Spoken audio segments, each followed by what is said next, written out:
ශ්‍රද්ධාවන්ත පින්වතුනි සියලු දෙනාම සූදානම් වෙන්නේ තථාගත සම්මා සම්බුදුරජාණන් වහන්සේ විසින් ලෝසතට කරුණාවෙන් දෙසූ ශ්‍රී සද්ධර්මයෙන් දහම් කරුණු කීපයක් හෝ මේ සීමිත වේලාවේ තමන් ශ්‍රවණය කරන්නටත් ධර්ම දානයක් ලෙසින් මේ දේශනාව බෞද්ධ ආරූප වාහිනිය ඔස්සේ ලොව පුරාම විසුරුවා හැරීමටත් අද මේ දේශනාව සුවිශාල පිරිසකට මහත් වූ අනුග්‍රහයක් ලෙස පින්වත්නි ශ්‍රවණය කරන්නට අවකාශ ලැබෙන අයුරින්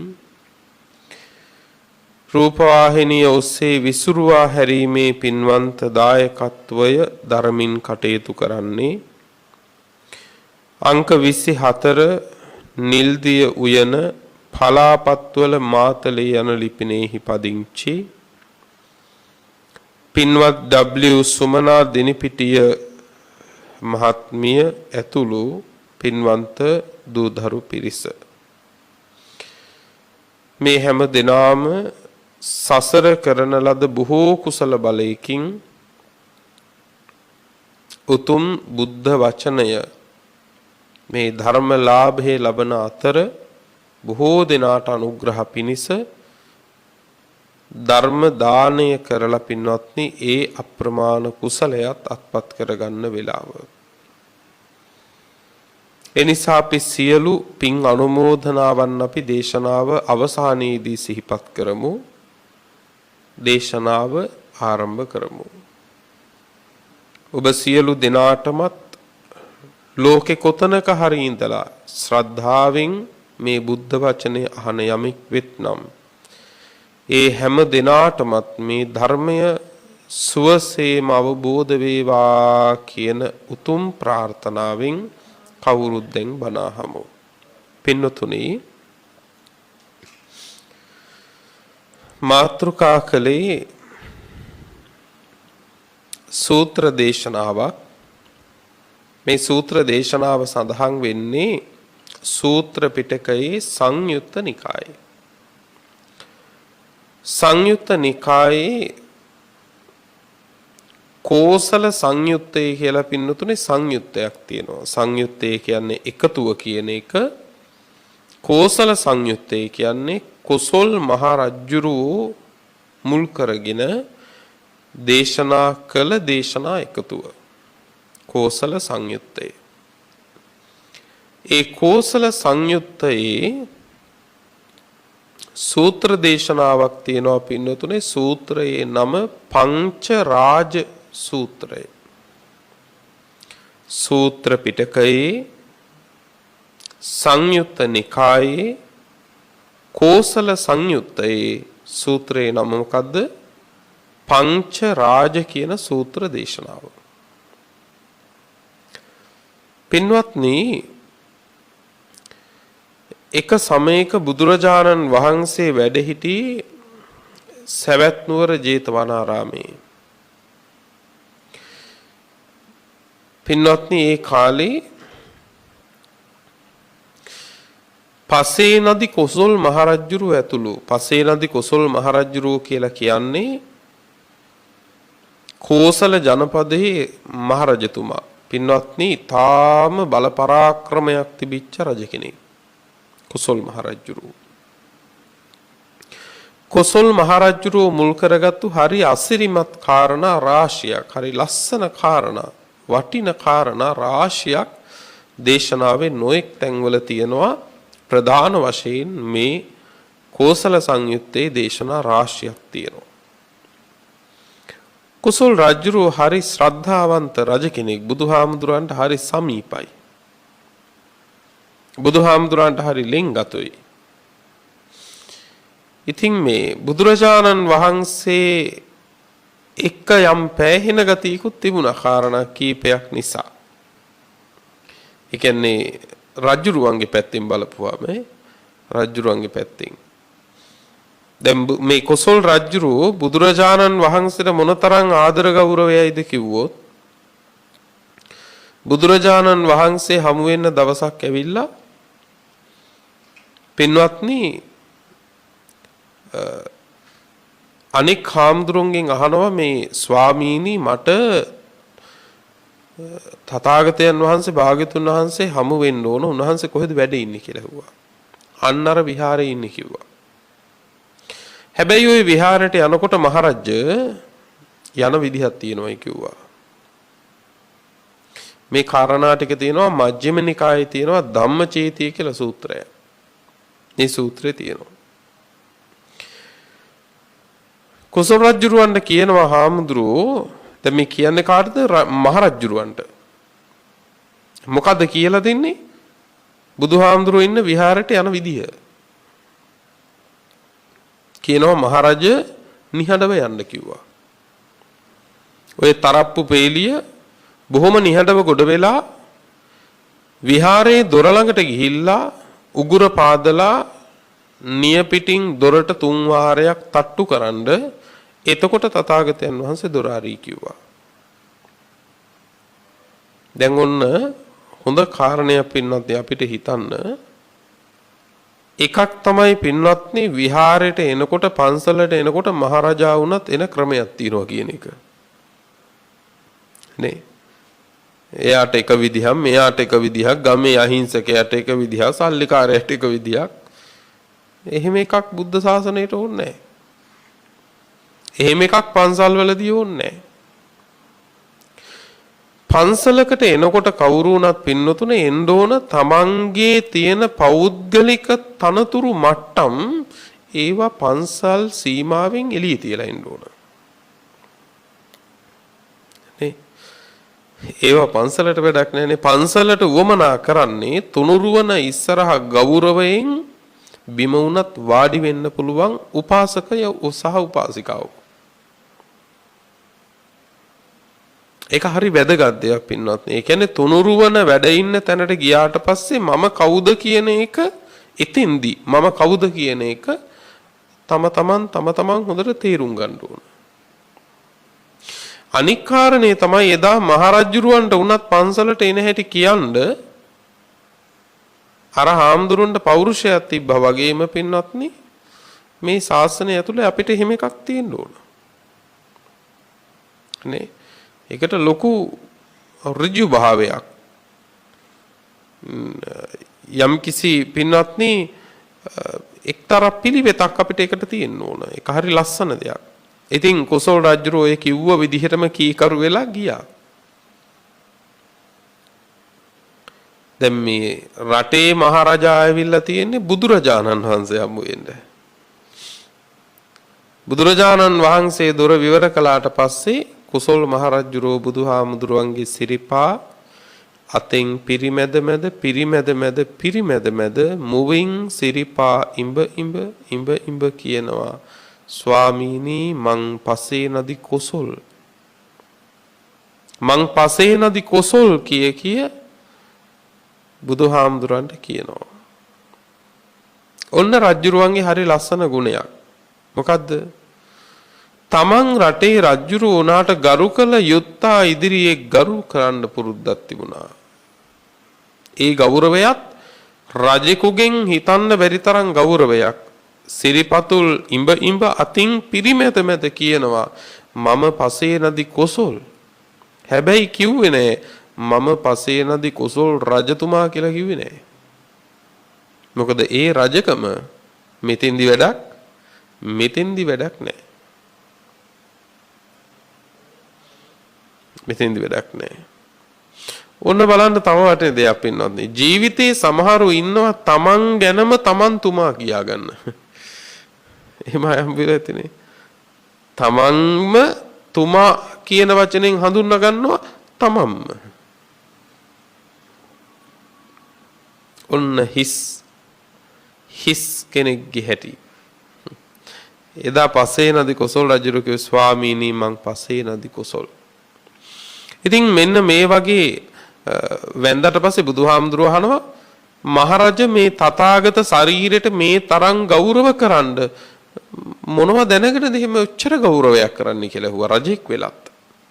එතන ඉඳලා කාරණා රාශියක් කියාගෙන යනවා. අන්තිමටම කියනවා හරි ලස්සන එකක්. කාරණා හුඟා කියලා අන්තිමට කියනවා ස්වාමීනි ඔය ඔක්කොම වගේ තව කාරණයක් තියෙනවා කිව්වා. මොකද්ද? ඔබ වහන්සේත් ශාස්ත්‍රීයෙක් කිව්වා. ගිහි කාලේ සුද්ධෝදන රජුරන්ගේ පුතානේ. මමත් ශාස්ත්‍රීයෙක් කිව්වා. ඔබ වහන්සේත් ශාක්‍ය වංශය කිව්වා. ස්වාමීනි මමත් ශාක්‍ය වංශය කිව්වා. තවත් එකක් කිව්වා. ඔබ වහන්සේටත් 80යි මටත් 80යි කිව්වා. වයස කියලා පිළිකුත් තියෙනවා. ඔබ වහන්සේටත් 80යි මටත් 80යි කිව්වා.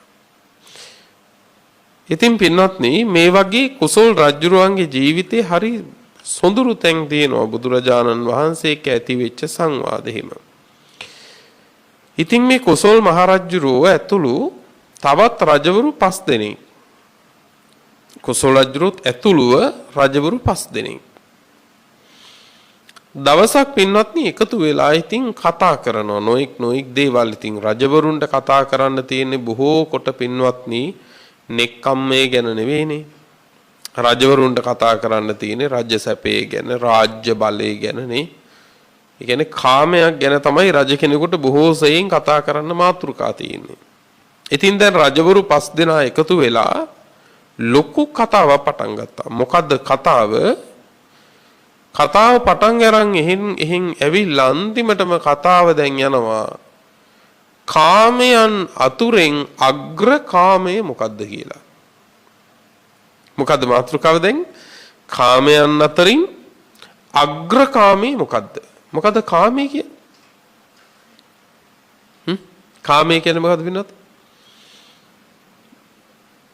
කාමය කියන එක කොටස් දෙකකට බෙදනවා.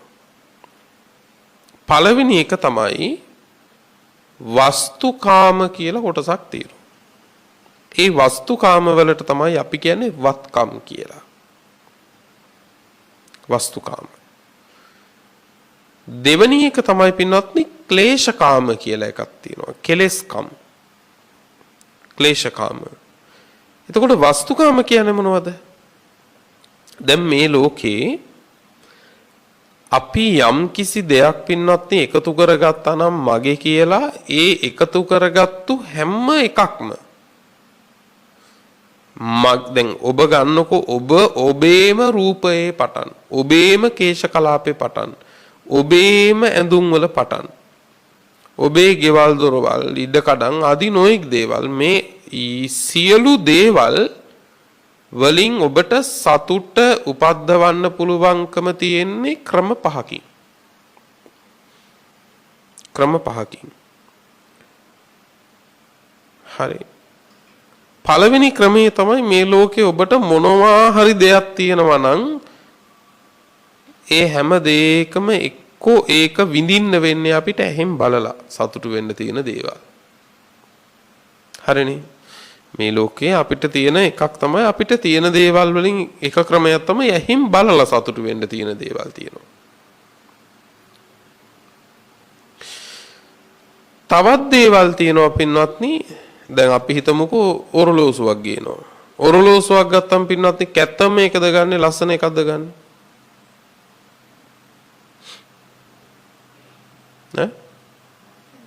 ලස්සන එකක් ගන්නෙ. මොකක් බලන්නද? මොකක් බලන්නද ගන්නෙ?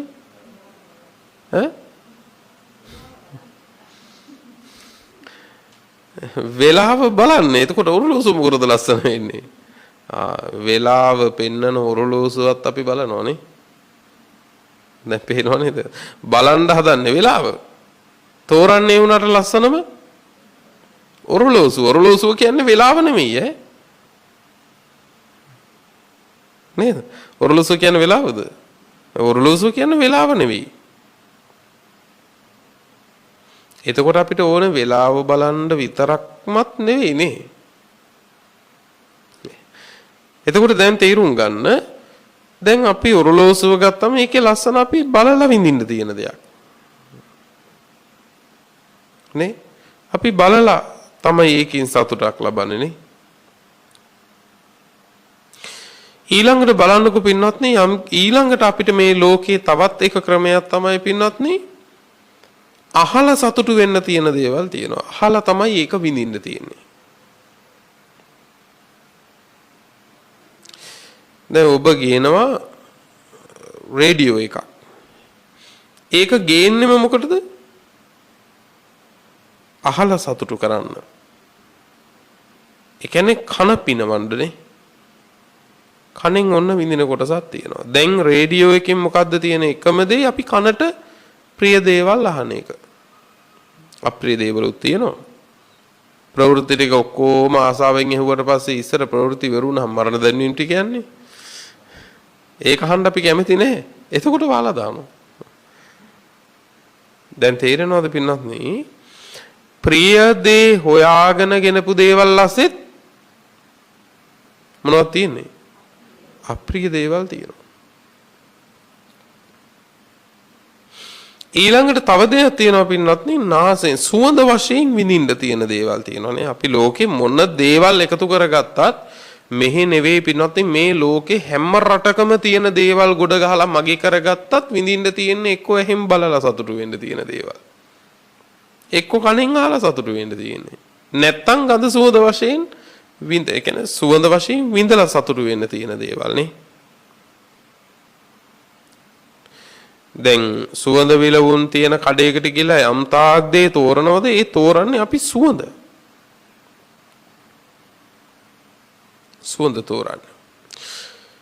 ඊළඟට පින්වත්නි දිව රස මිහිර අපි හොයන්නේ. නේ?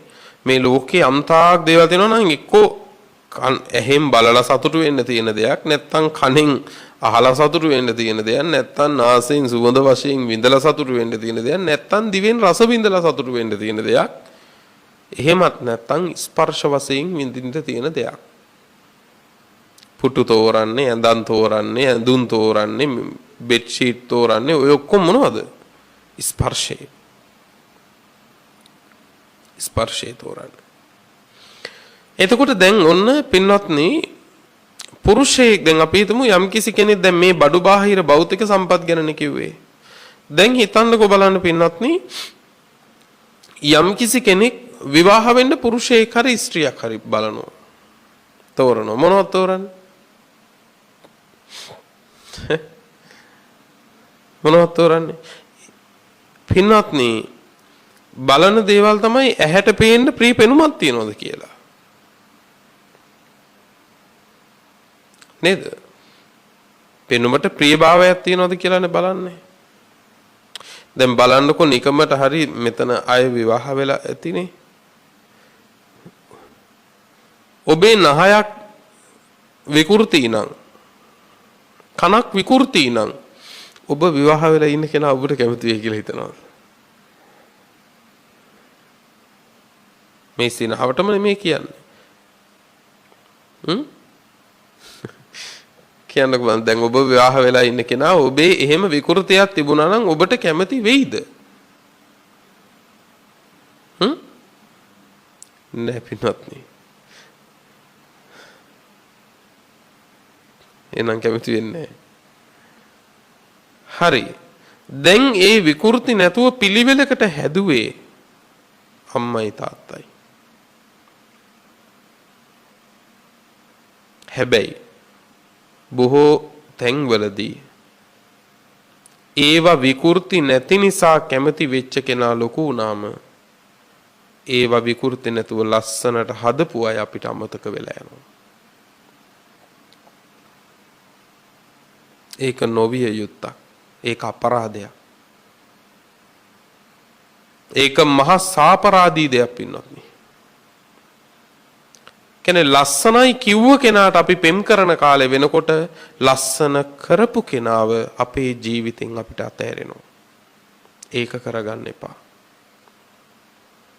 කොතන හරි පසුතැවෙන්න තැනක් එනවා. මොකද ඔබත් ওই තැනට එන නිසා.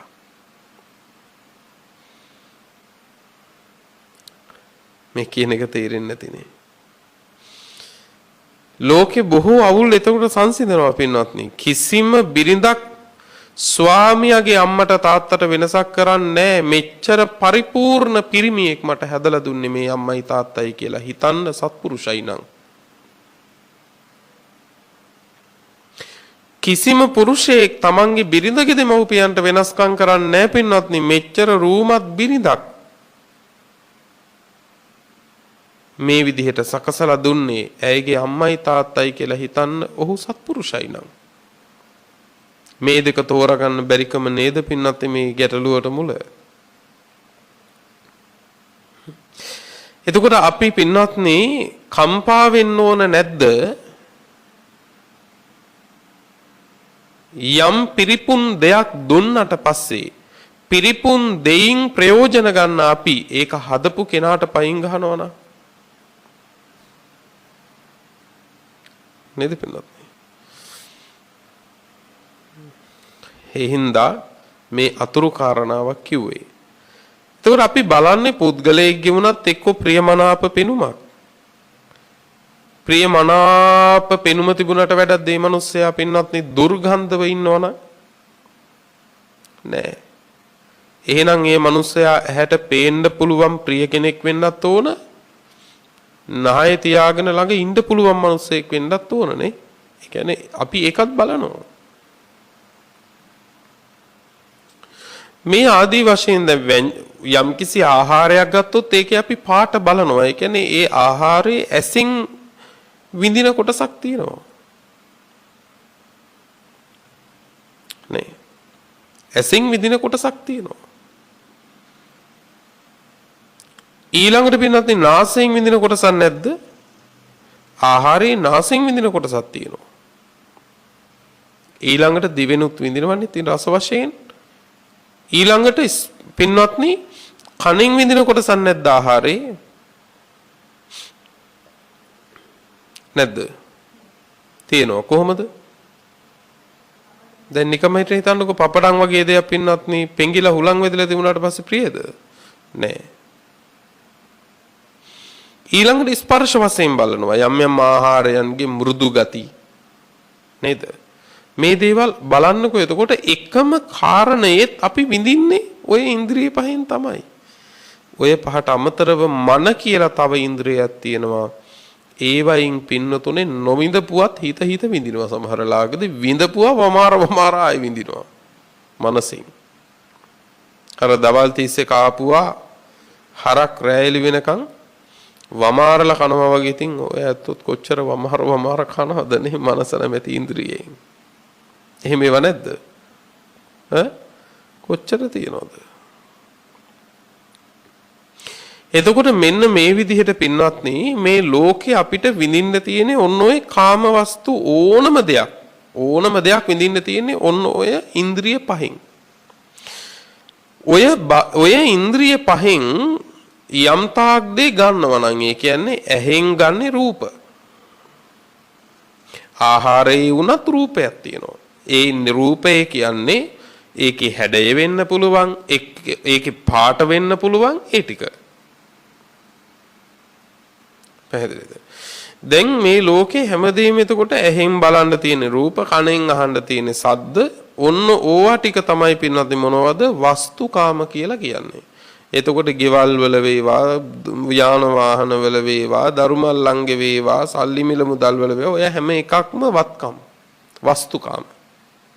එහෙන් බලලා සතුටු වෙන්න තියෙන දේවල්, කනෙන් අහලා සතුටු වෙන්න තියෙන දේවල් ඕවා.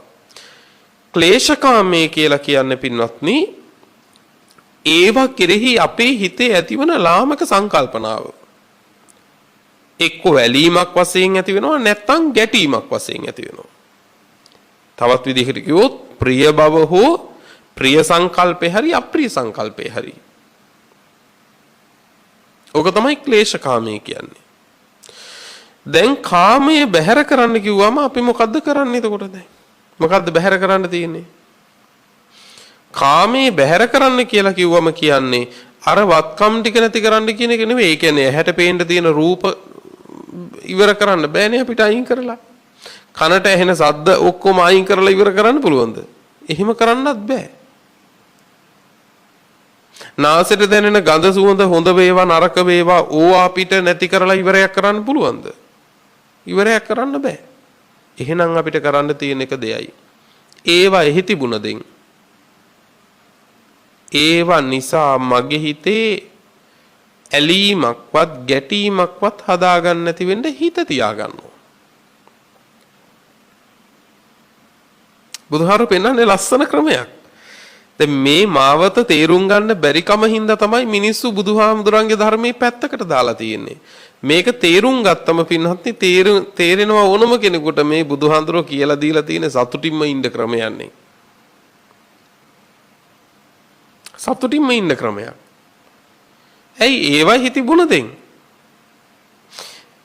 පින්වත්නි බැනුමක් හැටියට අපි ගන්නකන්නේ පින්වත්නි අපේ හිතේ ගැටීමක් එන්නේ.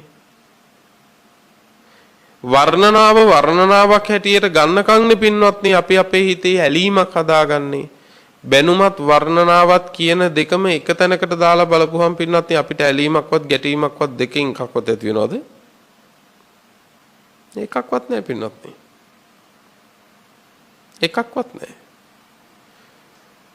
එතකොට බුදුහාමුදුරුවෝ පෙන්වන්නේ නතේ කාමායානි චිත්‍රානි ලෝකේ සංකප්ප රාගෝ පුරිසස්ස කාමෝ තිට්ඨන්ති චිත්‍රානි තතේව ලෝකේ අතෙත්ත ධීරා විනයන්ති චන්දා. මේ ලෝකේ ලස්සන දේවල් තියෙනවා. ඒවා තියෙන්න ඕන ලෝකේ. පාට මල් තියෙන්න ඕන ලස්සනයි විචිත්‍රයි.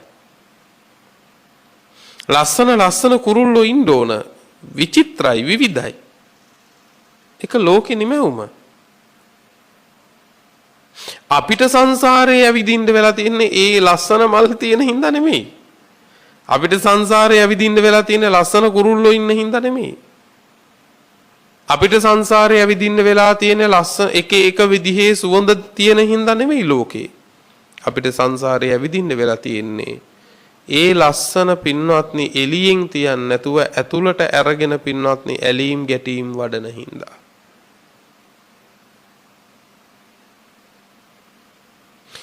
අපිට දැනෙනවා සුවඳයි. සුවඳක් විඳින්න අතාරින්න. එක විඳලා අතාරින්න. එච්චරයි. දුර්ගන්ධයක් ඒක විඳින්න බැරි නම් ගැටීමක් ඇති කරගන්න එපා. එක්ක නහය වහගෙන ඉතින් පිටතට යන්න. මේ කියන්නේ හිත වෙනස් කරගන්න එපා කියලා. පැහැදිලිද? හිත වෙනස් කරගන්න එපා කොතනකවත්. ප්‍රිය අරමුණේවත් අප්‍රිය අරමුණේවත් හිත වෙනස් කරගන්න එපා. නින්දාවෙවත් ප්‍රශංසාවෙවත් හිත වෙනස් කරගන්න එපා. ඒව හේවුණාද? කෙනෙකුගේ හිතට ආව නින්දා කරන්න එයාගේ කටින් එයාගේ හිතට ආපුවා එයා කියලා දැම්මා.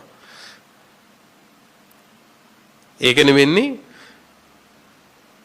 කෙනෙක්ගේ හිතට ආව ප්‍රශංසා කරන්න එයාගේ හිතට ආපු වචන ටික එයාගේ කටින් එයා කියලා දැම්මා. ඉතින් එයාගේ කටින් කියපුවානේ. එයාගේ හිතෙන් හිතලා එයාගේ කටින් කියපුවා. නින්දාවත් එයාගේ හිතෙන් හිතලා එයාගේ කටින් කියපුවා. හිත වෙනස් කරගන්න එපා. හැබැයි සමහරු කියනවා මම මගේ හිත වෙනස් කරගන්නේ. ඒ වුණාට ඉතින් ඕවට කර්ම විපාක තියෙනවනේ කියනවා. ඒ හිත වෙනස් වෙච්ච හින්දා එහෙම කියන්නේ. ඒ කියන්නේ බලාපොරොත්තු වෙනවා දුක් විපාකයක් ඒ මිනිහට විඳින්න වෙයි කියලා. එහෙමවත් ඕනේ. දැන් එතකොට බලන්න මේ ලෝකයේ පින්වත්නි බුදුහාඳුර පෙන්නන්නේ විචිත්‍ර දේ තිබුණ දෙන්. ඒකේ වරදක් නැහැ. තිට්ඨන්ති චිත්‍රානි තතේව ලෝකේ අතෙත්ත ධීරා විනයන්ති චන්දං. ඒවා එහෙම්ම තියෙද්දී හිතේ ඇතිවන්නා වූ ලාමක හැඟීම තමයි බුදුහාඳුරු දුරු කරන්න කියලා කියන්නේ. දුරු කරන්න කියලා කියන්නේ. දැන් ඔබ උනත් සැප සම්පත් පරිහරණය කරන්න. ඔබට පිනෙන් ඉපදිච්ච යමක් වෙත්නම් ඒවා පරිහරණය කරන්න. ඒවා නොවින්ද දුක් විඳ නිවන් දකින්න ක්‍රමයක් බුදුහාඳුර පෙන්නලා නැහැ. මේක නිගණ්ඨ ශාසනය නෙවෙයිනේ. දැන් අපි හිතන් ඉන්නේ මේ පහසුව විඳිමින් සැපයක් විඳිමින් නිවන් දකින්න බෑ කියලා. දැන් ඒක නිසානේ හුඟක් අය ස්වාමින් වහන්සේ නමක් සැපයක් විඳිනවා දැක්කොත් බොහෝ දෙනෙකුට දරන්න බැරි එකනේ. ඒ කියන්නේ නිවන් දකින්න නම් හාමුදුරුවෝ දුක් විඳ විඳ ඉන්න ඕන කියලා තමයි ඇතමෙක් හිතන්නේ. නෑ ඒක එහෙම පුළුවන් නම් පින්වත්නි බුදුරජාණන් වහන්සේ බුදු වෙන්න ඕන අත්තිකිලමතාන් යෝගින්. ඒ කියන්නේ දුෂ්කර ක්‍රියාවෙන්. එහෙම බුදු උනේ නෑ. හැබැයි එකක් තියෙනවා සැපේ විඳින්න ඕන ගිහි ඔබ වේවා අපි වේවා විඳින්න තියෙන සැපේ විඳින්න. හැබැයි හිතෙන් බැහැ ගන්න එපා. හිතෙන් බැහැ ගන්න එපා. ඒ සැපේ අනියත බව තේරුම් ගන්න. ඒ සැපය හෙට නැති වෙන්න පුළුවන්. එදාට ඒව නැති තැනදිත් සමසිතකින් ඉන්න හිත පුරුදු කරන්න. එපමණයි.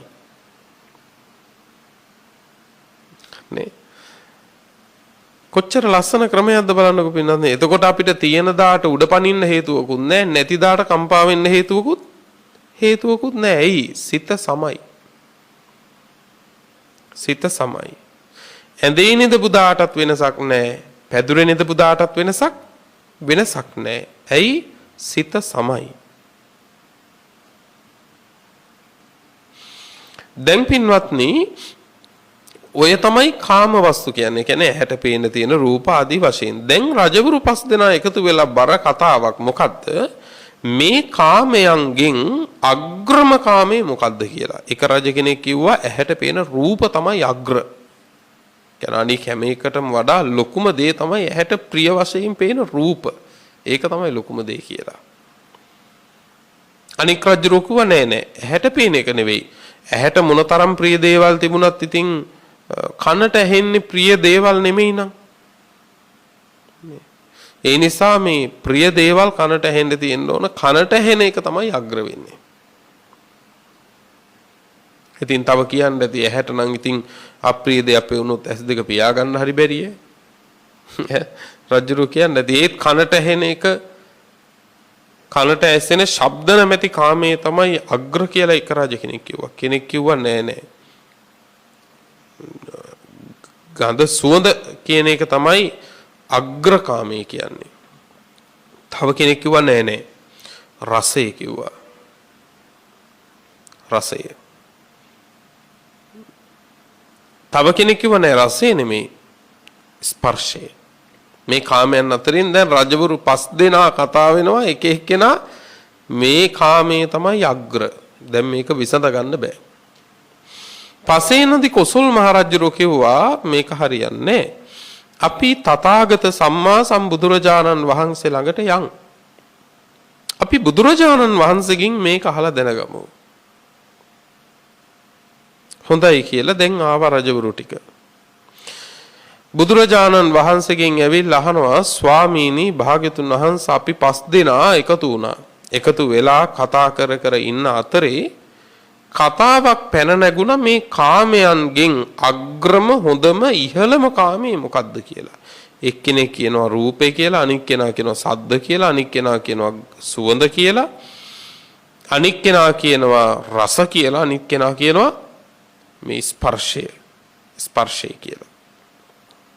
ස්වාමීනි ඕකෙන් අග්‍රම මොකද්ද කියලා ඇහුවා.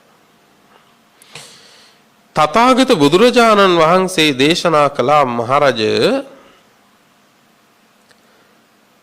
ඒ අවස්ථාවන් වලදී යමෙක් බලාපොරොත්තු වෙන්නේ යම් කාමයක් නම් ඒ කාමයේ කෙලවරට හිත පැමිණුණට පස්සේ එයාට ඒක අග්‍රයි කිව්වා. හරිනේ කාරණේ. පැහැදිලිද?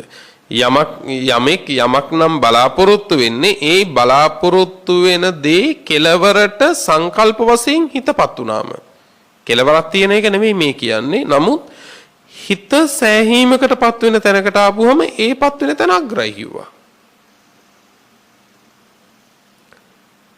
එකම කාම වස්තුව කෙනෙකුට ප්‍රිය වෙනවා, තව කෙනෙකුට අප්‍රිය වෙනවා කිව්වා. කෙනෙකුට ප්‍රිය වෙනවා, කෙනෙකුට අප්‍රිය වෙනවා. ලෝකේ බලන්න එකම දේ පින්වත්නි ඇහැට පේන හැමෝම ඒ පෙනෙන එකම දෙයකට හැමෝම කැමතිද? හැමෝම කැමතිද? හැමෝම කැමති නෑ. සමහර කෙනෙක්ගේ හිතට ඒක ගැලපෙන්නේ නැහැ. ඉතින් එයා ඒකෙන් සතුටු වෙන්නේ නැහැ. එයාට ඒක අග්‍ර වෙන්නේ නැහැ. දැන් අපි හිතමු කෙනෙක් පින්වත්නි තාම ප්‍රියයි පින්වත්නි නිවසක ආලේප කරන්න සුදු පාට. දැන් තවත් කෙනෙක් කැමති මේ නිවසේ ආලේප කරන්න පින්වත්නි ලා නිල් පාට. දැන් අර පුද්ගලයාට සුදු පැහැය පින්වත්නි ඒ වෙලාවේ අග්‍රදේ බවට පත් වෙනවා. ඇයි? එයාගේ සිතේ සංඥාවක් තියෙනවා. එයාගේ සිතේ සංකල්පයක් තියෙනවා සුදු පාට හොඳයි කියලා. හැබැයි ඒ සුදු පාට එයාගේ හිතට ඇති කියලා සතුටු වුණාට ලා නිල් පාට ගෑවොත් හොඳයි කියලා තාම බලාපොරොත්තු වෙමින් ඉන්න කෙනාට මේක අග්‍ර අවස්ථාවක්ද අග්‍ර දෙයක්ද? එයාට ඒක සතුටුදායක නැහැ. ඒ කියන්නේ අද රැයට බත් කෑවොත් හොඳයි නේද කියලා ඔබේ ගෙදර කෙනෙක් කියනකොට පාන් කෑවනම් හොඳයි කියලා කෙනෙක්ගේ හිතේ තියෙන්න පුළුවන්. කරන්න දෙයක් නැතුවට ඉතින් බත් කනවා. නමුත් හෙට හරි කනවා පාන් කියලා හිතේ තියෙනවා. ඇයි? එයා ඒකෙන් සතුටුනේ? එයාට අග්‍ර සැපයක් ලැබුණේ නැහැ. ඇයි? හිත හොයපු දේ නැහැ. හිත හොයපු ප්‍රමාණයට තිබ්බේ නැත්නම් ඒත් වැඩක් නැහැ. මේ ලෝකේ මිනිස්සු එහෙමයි. ඌනෝ ලෝකෝ අතිත්තෝ තණ්හාදාසෝ. ලෝකයා හැමදාම මදි කිව්ව ගමන් ඔය උද්ඝෝෂණ කරන්නේ. ඇති කියලාද මදි කියලාද? හැම උද්ඝෝෂණයක්ම ඇති කියලාද මදි කියලාද? මදි කියලා. මෙච්චර මේ ජීවිත කාලෙට අපි දැකලා තියෙනවද ඇති කියලා උද්ඝෝෂණයක්? නෑ පින්නත්. ලෝකෙට ඇතිවීමක් නෑ. ඌනෝ ලෝකෝ කිව්වේ ඒකයි. හැමදාම මදි. දැන් අපි කියනවා අනේ මට රුපියල් 40000ක් මාසෙට වැටුප ලැබෙන රස්සාවක් හම්බුනොත් ඇති. දැන් ඔන්න ලැබෙනවා. දැන් ඉල්ලීම් ඉවරද? නෑ. අවුරුද්දක් යනවා, දෙකක් යනවා. දැන් අපි කියනවා මොකද? මේක මදි වගේ. තව 5000ක් වැඩි වුණොත් ඇති. අපි ඇති කියලා තමයි හඳුනගන්නේ. හැබැයි එදාට සතුටු වෙනවා. ආයෙ සතුටු වෙලා මොහොතක් යනකොට අපිට ඒක අතහැරිලා යනවද නැද්ද හිතෙන්? ඒක අතහැරිලා යනවා.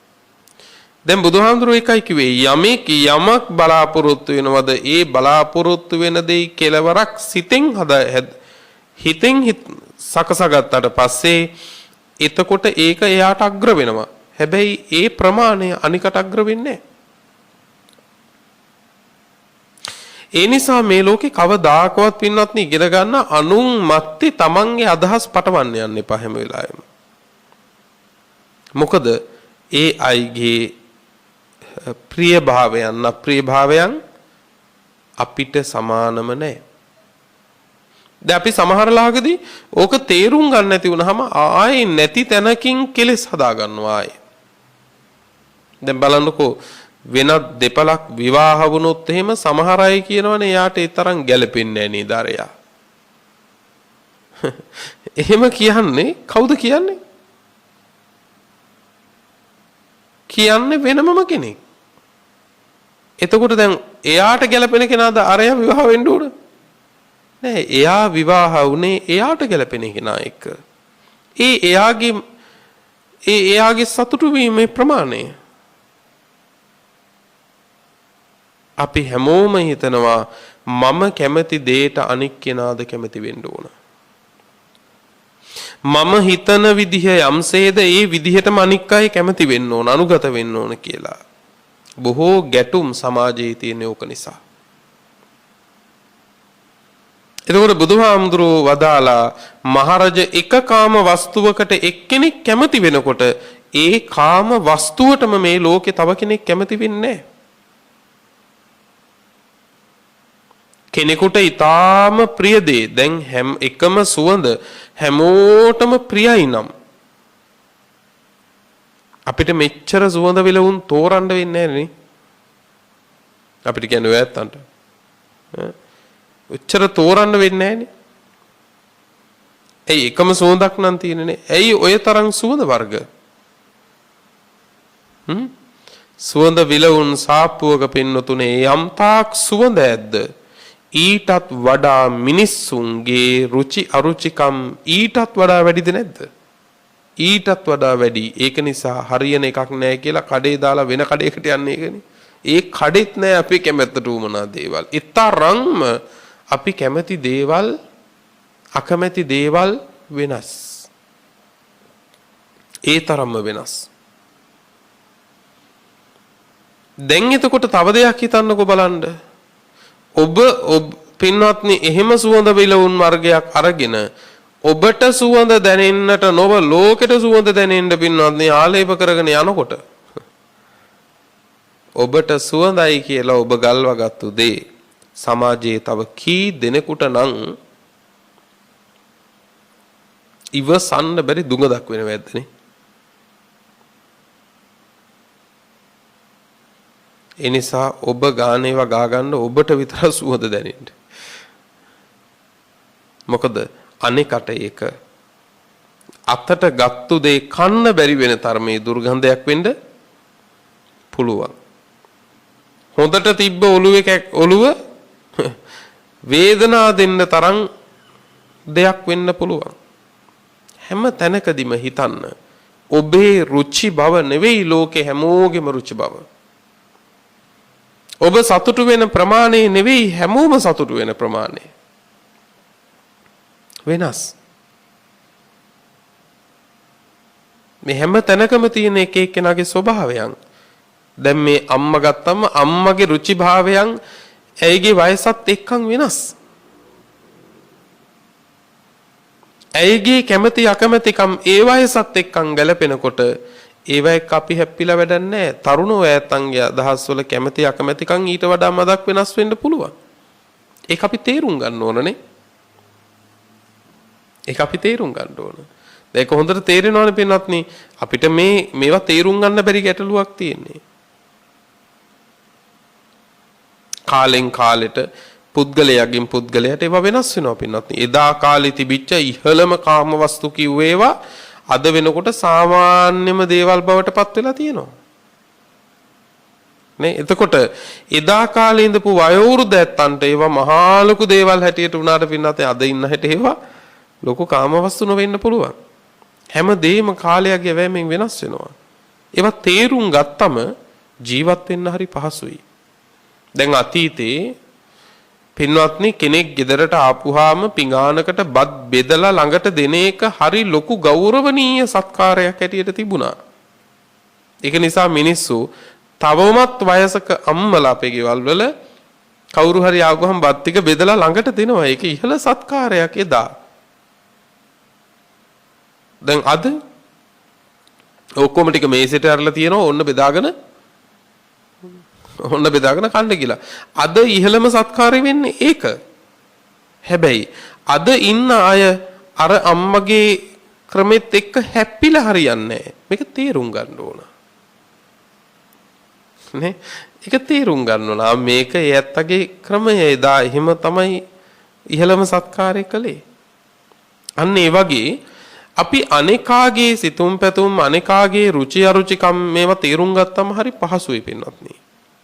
දැන් පින්වත්නි බුදුහාමුදුරුවෝ මේ ටික වදාලාට පස්සේ මෙතන හිටියා පින්වත්නි චන්දනංගලික කියලා උපාසකයෙක්. මේ උපාසකයාට පුදුම සතුටක්. මොකද උපාසකතුමා බුදුහාමුදුරුවෝ මේ දේශනා කරන එක අහගෙන රජවරු 5 දෙනෙක් අතර ඉන්න බුදුහාමුදුරුවෝ දිහා බලනවා. දැන් බුදුහාමුදුරුවෝත් පේනවා ආභරණ වලින් සැලසිලා ඉන්න රජවරු 5 දෙනෙක් දැන් උපාසකයාට පේනවා. රජවරු සර්වාභරණෙන් ඇවිදලා සැරසිලා ලස්සනට රාජ ආයිත්තම් වලින් රාජ සලුපිලි වලින් සැරසිලා වෙනදනම් මහපාරේ රජෙක් යනවා කිව්වොත් කොච්චරනම් පින්වත්නි රජ කෙනෙක් යනවකම කොච්චරනම් ඒක බැබලීමක්ද. දැන් ඒ රජවරු එක්කෙනෙක් නෙවෙයි දෙන්නෙක් නෙවෙයි 5 දෙනෙක්ම ඇවිල්ලා ඉන්නවා ඒ රජවරු 5 දෙනා ඉදිද්දිත් ඒ 5 දෙනා අතර බුදුහාමුදුරුව බබලනවා. මේක දැක්කා මේ චන්ද නංගලික කියන උපාසකයා. දැකලා නිමාවක් නැති සතුටින් ප්‍රීතියෙන් නැගිටලා කිව්වා ස්වාමීනි මට යමක් වැටහෙනවා. මට යමක් හිතෙනවා.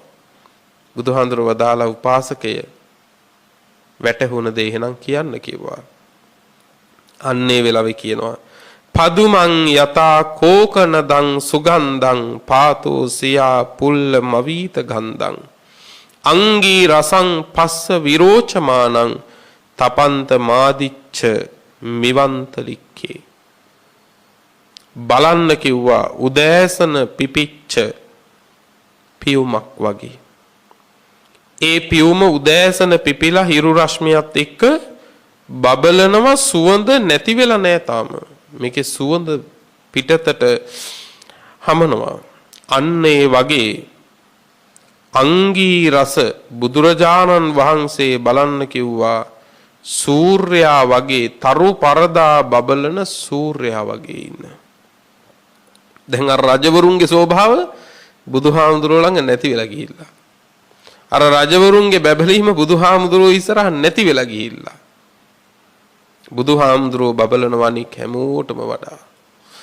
ඉතින් මේක කිව්වට පස්සේ අර රජවරු 5 දෙනාම හරි සතුටු වෙලා තමන් ළඟ තිබිච්ච රාජසලු 5ක්ම පිදුවා අර උපාසකතුමට. ඒ උපාසකතුමා ඒ සලු 5ම තථාගත සම්මා සම්බුදුරජාණන් වහන්සේට පූජා කළා. පින්වත්නි හොඳට තේරුම් ගන්න ලෝකේ අපි ඒ ප්‍රමාණ වලින් කැමැති වෙන තරමට දැන් ඇති කියලා යම් තැනක හිතෙනවා නම් එතන තමයි අපි හොඳයි කියලා අපි හිතන්නේ. හැබැයි කවදාකවත් කාම වස්තු වල එහෙම කෙලවරක් දකින්න බෑ. සත්තු 6 දෙනෙක් 6 පැත්තට අදිනවා වගේ පින්නතුනේ මේ ඉන්ද්‍රිය වලින් අපි 6 පැත්තකට අදිනවා. එහින්දා කාම වස්තු ලෝකේ තියෙනවා. ඒ කාම වස්තු වලින් හිත පෙරලා ගන්න එපා. හිත පෙරලා ගන්න එපා. එහෙම වුණාම ජීවත් වෙන්න ගිහි ඔබටත් පහසුයි. පැවිදි මටත් හරි පහසුයි පින්වත්නි.